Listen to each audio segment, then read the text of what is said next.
आहार निद्रा भय मैथुनानि सामानि चैमानि नृणाम पशूनां ज्ञानम नराणाम अधिको विशेषो ज्ञानेन हीना पशुभिः समाना।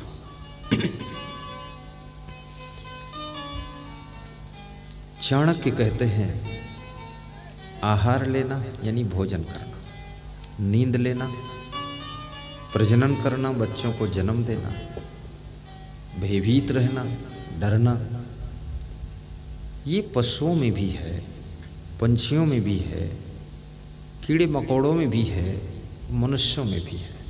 ये सबके अंदर होता है। भूख लगती मनुष्य भी खाता है, नींद लगती सोता है और भय भी रहता है। अभी जैसे यहाँ आप बैठे हैं, बहुत से संदिग्ध भय हैं यहाँ, सभी भय, हमको भी भय है। हमें ये भय है कहीं ज़्यादा हवा ना आ जाए जो पंडाल उड़ जाए, प्रवचन चौपट हो जाए। ये पुलिस के लोग बैठे, इनको भी भय है। ये शांति से बैठे सत्संग सुन रहे हैं, कहीं कोई दुर्घटना न हो जाए, लफड़ा जो भागना पड़े, उधर जाना पड़े, क्योंकि बवाल बहुत है। आपको भी ये आयोजक बैठे हैं, इनको भी भय है कि भाई 3 दिन शांति से निपट जाए, कोई बाधा ना पड़े। हाँ, कोई मौसम गड़बड़ ना, कुछ भी। आप लोगों को भी है कि 3 दिन सत्संग का अवसर मिला है, कोई परिवार में, रिश्तेदार में कोई समस्या ऐसी ना आ जाए जो सत्संग के बजाय उन्हीं के लफड़े में फंसे रहे। सबके अंदर भय है और भय वास्तविक है, ये बुरा भी नहीं। सांप को भी भय है कि कहीं नेवला ना आ जाए, हमको काट के खा ना जाए। मयूर को भय है कहीं मयूर मारने वाले, पंख नोचने वाले ना आ जाए। शेर को भय है बबर शेर ना आ जाए। हाथी को भय है सिंह ना आ जाए। पशु पक्षी क्रम कीट और मनुष्य सभी भय से भरे हुए। विद्यार्थी को भय है कहीं परीक्षा में फेल ना हो जाऊं। किसान को भय है इतनी मेहनत किया धान के खेत में, कहीं ओले न गिर जाए। सरकार को भय है कि सीटें तो पूरी हैं, कहीं फिर से सरकार लुढ़क न जाए। जैसे कमलनाथ जी की लुढ़क गई, बेचारे सीधे साधे आदमी थे, बुजुर्ग आदमी। वो मामा जी नौजवान था, वो लुढ़का दिया। अब कांग्रेस वाले भी ऐसे आदमी, बूढ़े आदमी उसके सामने, जवान आदमी के सामने कुश्ती लड़ा दिया। कोई तगड़ा खड़ा करते ज्योतिरादित्य सिंधिया को तो थोड़ा पलटम पलटी होता, मजा भी आता।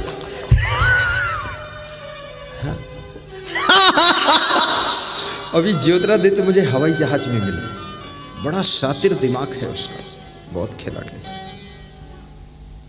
हमारे वो संत जी उनसे बहुत प्रेम किए। मैंने भी आशीर्वाद दिया कि जैसे हो ऐसे ही रहो सदैव, बस यथावत आशीर्वाद, डगमगाना नहीं। यानी ना आगे बढ़ो ना पीछे, बीच में। क्या मिलेगा उसमें?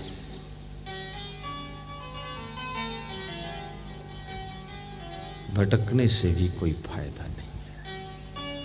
सम्मान न किसी पार्टी में है, न सम्मान किसी घर में है, न सम्मान किसी आश्रम में है, न सम्मान किसी एरिया में है। सम्मान के योग्य आप होंगे तो जहां खड़े होंगे वहीं आपका सम्मान होना शुरू हो जाएगा। कितनी स्त्रियां अपना पति बदल लेती, सोचती कोई नया पति होगा तो सम्मान भी मिलेगा, सामान भी ज़्यादा मिलेगा, गले का हार भी अच्छा मिलेगा। नया मॉडल का पति ऐसा आया, गले का हार तो नहीं मिला लेकिन गला दबाकर मार डाला। पूरा सम्मान हो गया, राम राम सत्य है, लाश फूंक दी गई, निपट गई चंडिका देवी। वो लालच में भी मत रहो, कुछ मिलने वाला नहीं है ज्यादा, ना ना। मैं जिस आश्रम में रहता हूँ हमारा आश्रम थर्ड क्वालिटी का था। थर्ड क्वालिटी समझते हो? कोई गिनती में नहीं था, मतलब गिनती से बाहर, लिस्ट आउट। तो वहाँ मैं संत बन गया, क्योंकि हमको धन और जमीन और आश्रम मठ पर मेरा ध्यान भी नहीं था कि किसी गुरु का मठ बड़ा हो तो उसको गुरु बना लूँ और भविष्य में उसका मठ मिल जाएगा। मठ क्या करूँगा मैं उसका? मठ में तो पहले से बड़े बड़े सठ बैठे, और वो सठ क्या हट पाएंगे? वो सठ हमको निपटा देंगे। मठ वठ नहीं चाहिए। मैं बचपन से ही बहुत विचार करता था कि भाई हमें ज्ञान चाहिए, हमें मठ वठ से क्या लेना देना। तो मैं करीब करीब 20-30 मठों पर गया, 20-30 गुरुओं के पास गया। वहाँ अच्छा भोजन भी खिलाया, भंडारा भी खाया, प्रेम किया उन्होंने, ऐसी बात नहीं, व्यवहार गलत नहीं किया मेरे साथ, लेकिन मुझे नहीं जचा। फिर जहाँ जचा वो थर्ड क्वालिटी का था, लिस्ट आउट था। तो मैंने वहाँ गुरु मंत्र ले लिया, शिष्य बन गया। तो मेरे को कई महात्मा लालच भी दिए, बहकाए। एक गुजरात का महात्मा था, बोला कि 200 एकड़ जमीन है और 200 गायें हैं, हॉस्पिटल है, बड़ा आश्रम है, आपको दे तो ले लो। तो मैं हंसने लगा। बोले हंसते क्या, बोलो ना। हमने कहा बोलूं क्या? जो चीज़ आपको मिली है हमको दे रहे हो, इसका मतलब उससे तुम दुखी हो। नहीं देते क्यों भाई, देते क्यों? इतनी मेहनत से बनाया कमाया, अब तुम हमारे सर पे डाल देना चाहते हो लफड़ा, हम तो नहीं लेंगे। तो बोला यार ये आदमी कैसा है।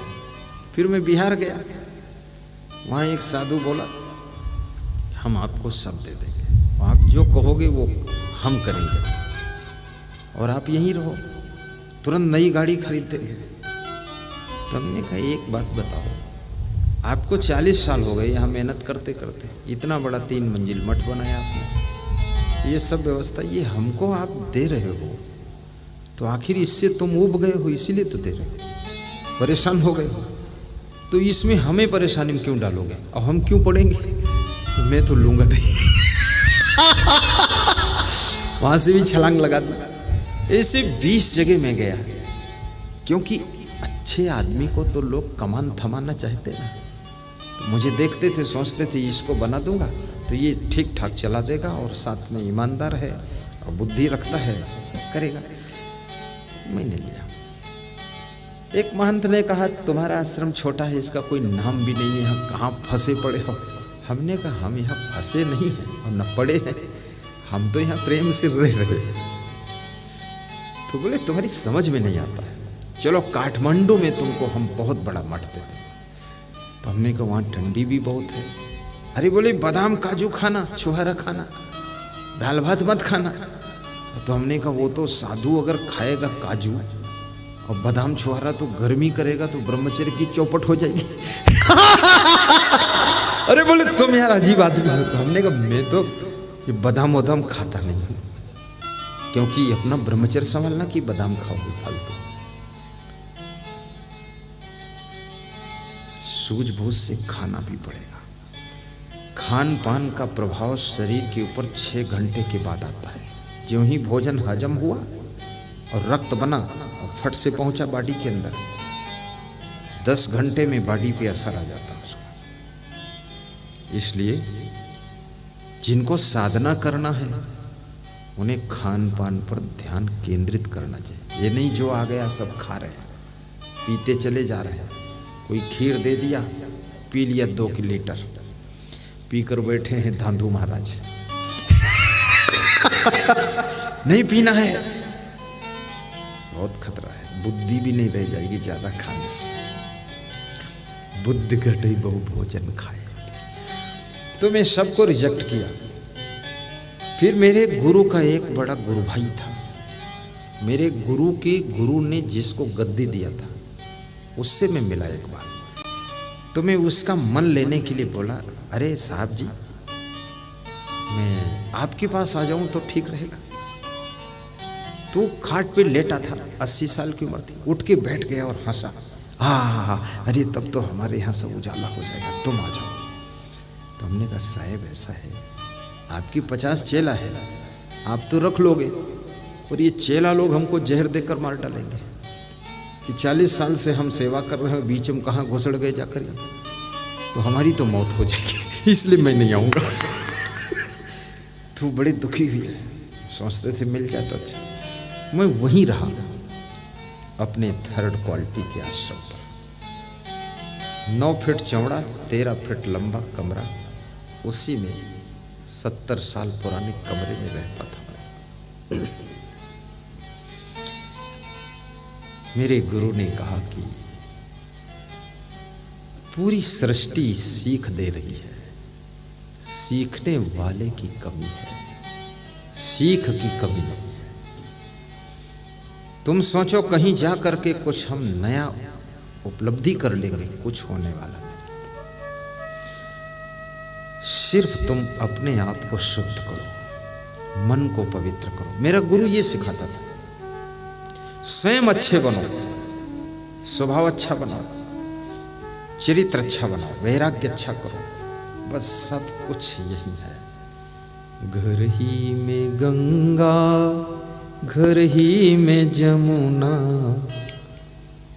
अगर आपका मन पवित्र है ना, घर में ही गंगा जमुना, बाथरूम के पानी में ही सब गंगा स्नान होता। और मन पवित्र नहीं है तो गंगा में भी गंदगी है।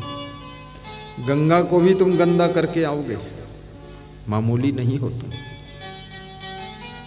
इसलिए घर में ही गंगा जमुना। जिस छोटे से घर में तुम्हारा जन्म हुआ है, सब कुछ वहां होने की संभावना है। जो तुम्हारे माँ बाप हैं सीधे साधे, उन्हीं के पास में बहुत कुछ तुमको मिलने वाला है। जो तुम्हारी बूढ़ी सासू है, उसके आशीर्वाद से सब घटित होने वाला है। और जो तुम्हारे भाई बहन हैं, उनसे प्रेम रखोगे, उनकी शुभकामनाएं तुमको आकाश की ऊंचाई पर पहुंचाएंगी। चिंता मत करो। मैं वहीं रहा, वहीं जुटा रहा। गुरुदेव ने कहा कि तुम देश विदेश में सत्संग करो।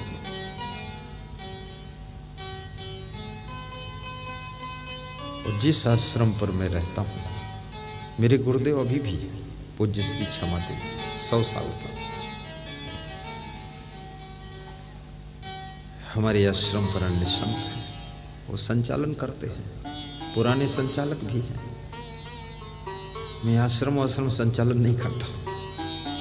मेरे गुरु ने मुझसे यही कहा था, तुम आश्रम का संचालन मत करना। हमने कहा फिर क्या करूं? बोले आश्रम का संचालन करने वाले का संचालन करना। बहुत बड़ी बात है ये। जो आश्रम के संचालक हैं, सबका संचालन हम कर देते हैं। 2 मिनट बात कर लिया, धन्यवाद दे दिया, प्रोत्साहित कर दिया, यश नो में उत्तर दे दिया, बात खत्म। अपन मझौली में आकर आराम से रह गए।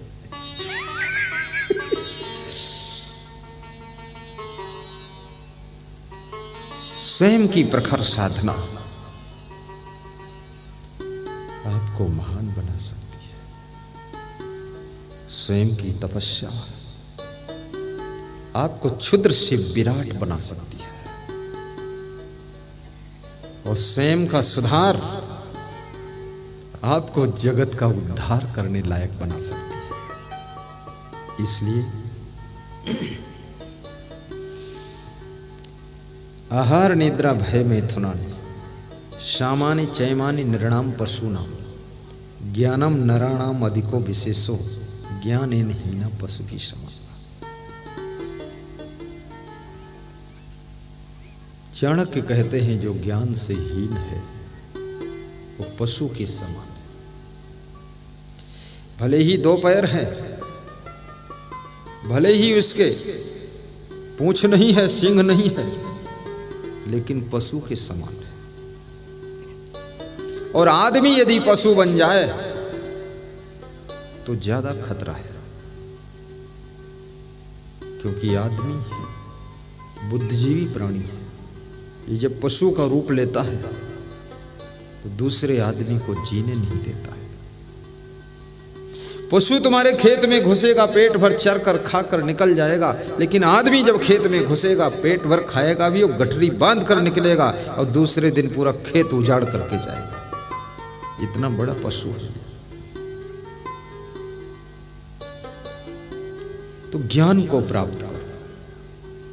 कौन सा ज्ञान? 2 प्रकार का ज्ञान होता है, भौतिक ज्ञान और आध्यात्मिक ज्ञान, spiritual knowledge and physical knowledge. Spiritual knowledge अगर नहीं है तो आप धनवान हो सकते हो लेकिन महान नहीं हो सकते।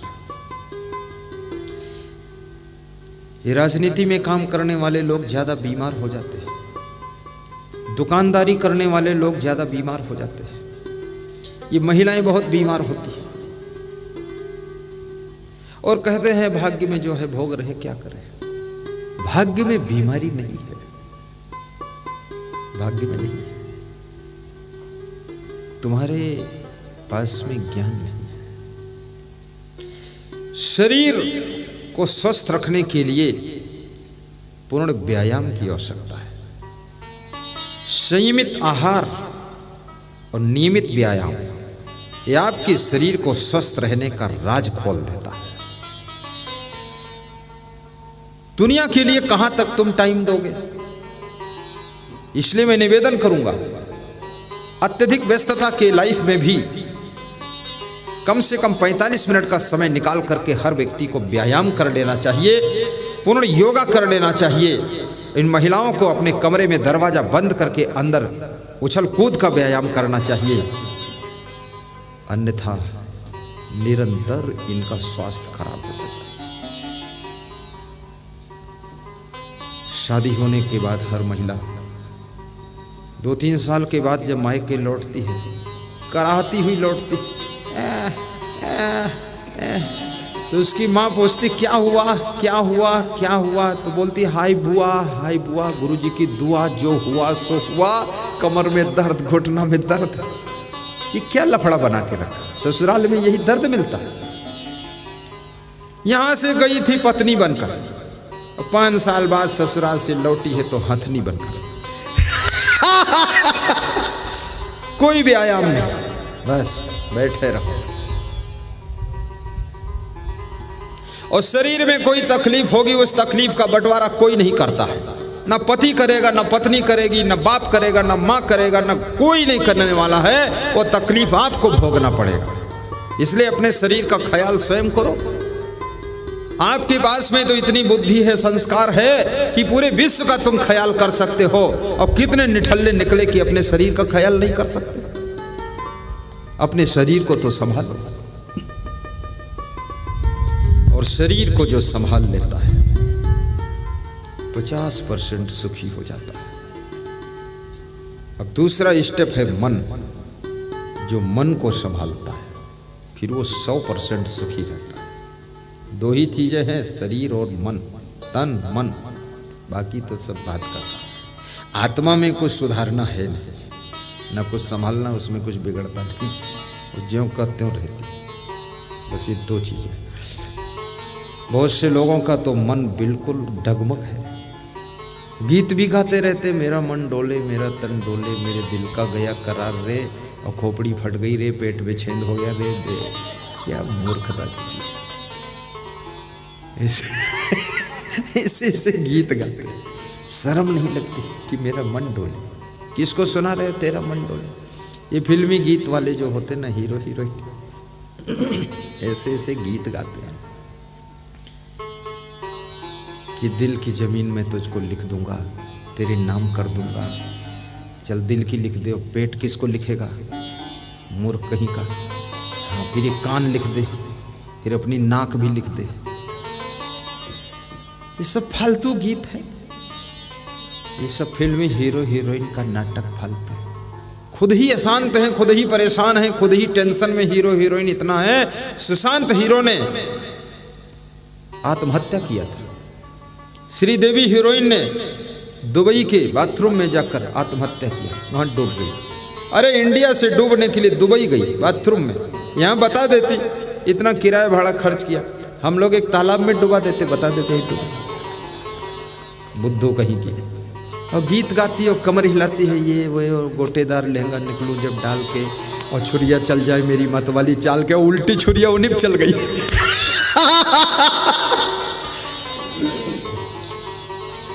हंसो विधायक साहब, छोड़ो लफड़ा।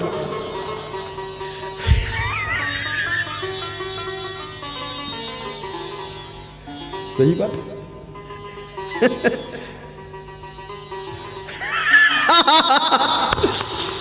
अब ये सब फालतू गीत, इससे मन बिगड़ता है। मन के अंदर सोई हुई वासना धधक उठती है, शब्दों का प्रभाव होता है। जिस तरह के शब्द तुम सुनते हो, जिस तरह के दृश्य को देखते हो, और जिस तरह से लोगों की चर्चाएं सुनते हो, उस तरह से तुम्हारा मन तैयारी करता है। अश्लील गीतों को मत सुनो। बेटियों से भी कहूंगा, अब कंट्रोल तो कोई नहीं कर सकता है, सेल्फ कंट्रोल करोगे तो ही होगा, क्योंकि सबके पास मोबाइल है, अब मोबाइल में सब कुछ है। गुरु जी का प्रवचन भी है, और गंदे गंदे गीत भी हैं, अच्छे अच्छे भजन भी हैं। अब जो तुम देखना चाहो, सुनना चाहो, माँ बाप भी आपको कंट्रोल नहीं कर सकते। अरे गुरु भी कंट्रोल नहीं कर सकता। गुरु का चेला भी इतना बड़ा मोबाइल लिए देख रहा है।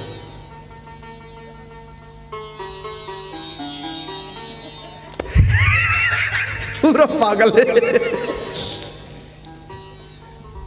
कौन कंट्रोल करेगा? जिंदगी आपकी है, आप स्वयं कंट्रोल करिए। आप कोई जानवर थोड़े, मनुष्य। प्रथम अपने चरित्रों को सुधारोगे तो क्या होगा? प्रथम अपने चरित्रों को सुधारोगे तो क्या होगा? सुधारोगे तो क्या होगा? सुधारोगे तो क्या होगा? प्रथम अपने चरित्रों को सुधारोगे तो क्या होगा? प्रथम अपने चरित्रों को सुधारोगे तो क्या होगा? सुधारोगे तो क्या होगा? सुधारोगे तो क्या होगा? सुधारोगे तो क्या होगा? सुधारोगे तो क्या होगा? प्रथम अपने चरित्रों को सुधारोगे तो क्या होगा? प्रथम अपने चरित्रों को ताली बजाइए, गाइए, सुस्त मत बैठिए। तो क्या होगा? सुधारोगे तो क्या होगा? कृपा सिंधु मुझे अपना बना लोगे तो क्या होगा? कृपा सिंधु मुझे अपना बना लोगे तो क्या होगा? बना लोगे तो क्या होगा? बना लोगे तो क्या होगा? बना लोगे तो क्या होगा? बना लोगे तो क्या होगा? कृपा सिंधु मुझे अपना बना लोगे तो क्या होगा? बना लोगे तो क्या होगा? बना लोगे तो क्या होगा? कृपा सिंधु मुझे अपना बना लोगे तो क्या होगा? बना लोगे तो क्या होगा? बना लोगे तो क्या होगा, बना लोगे तो क्या होगा। आपका चरित्र आपके भाग्य का निर्माण करता है। आपका कर्म आपकी किस्मत के स्वरूप की रचना करता है। आपका स्वभाव आपके सौभाग्य को उदय करता है। आपकी वाणी रामबाण की तरह आपके प्रारब्ध को बलिष्ठ बनाती है। आपका व्यवहार आपको होनहार बनाता है। ये चीजों पर ध्यान देना। कोई ज्योतिषी को हाथ दिखाने की जरूरत नहीं, सिर्फ गुरुदेव का साथ करने की जरूरत है। रोज प्रवचन सुनो, बोलने का तरीका भी सीखो। आपकी वाणी की आदत बिगड़ गई है, उसको सुधारो। घर में सांप भी शांति से सीधा अपने बिल में घुसता है, वो भी अपने बच्चों के साथ, फैमिली के साथ फुफकारता नहीं। यदि आप एडवोकेट हैं, कोर्ट में तर्क वितर्क कीजिए, लेकिन घर में तर्क वितर्क मत करिए, सीधे शांत रहो।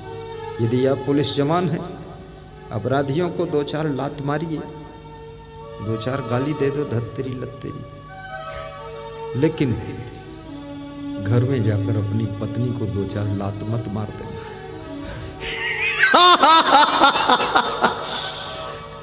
कितने पुलिस जवान को याद नहीं रहता है कि ये पत्नी है कि अपराधी है। उसको भी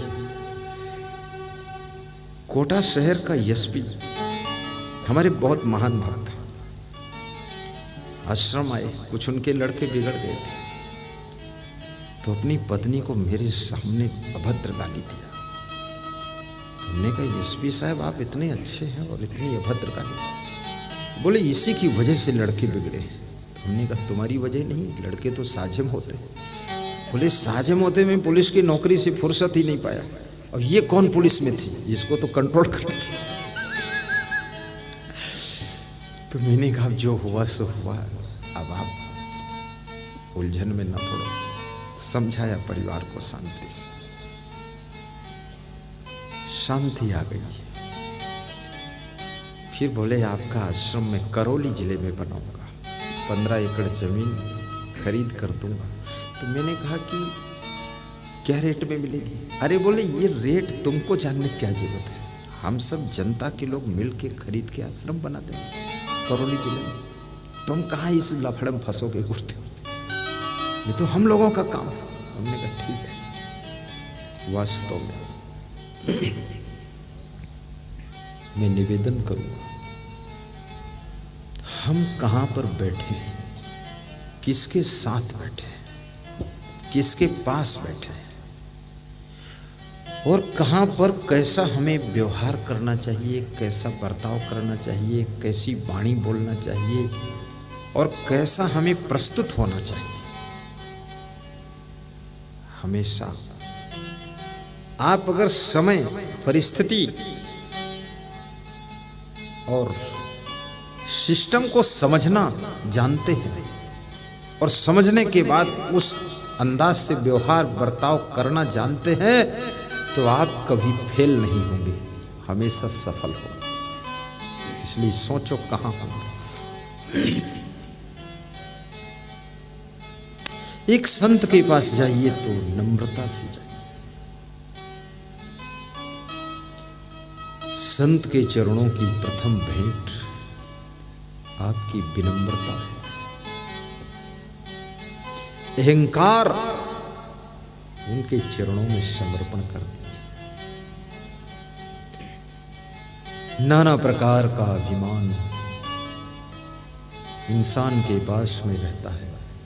धन का अभिमान, पद का अभिमान, जवानी का अभिमान, बुद्धि का अभिमान, प्रभाव का अभिमान, अभिमान का अभिमान, ये सब रहता है।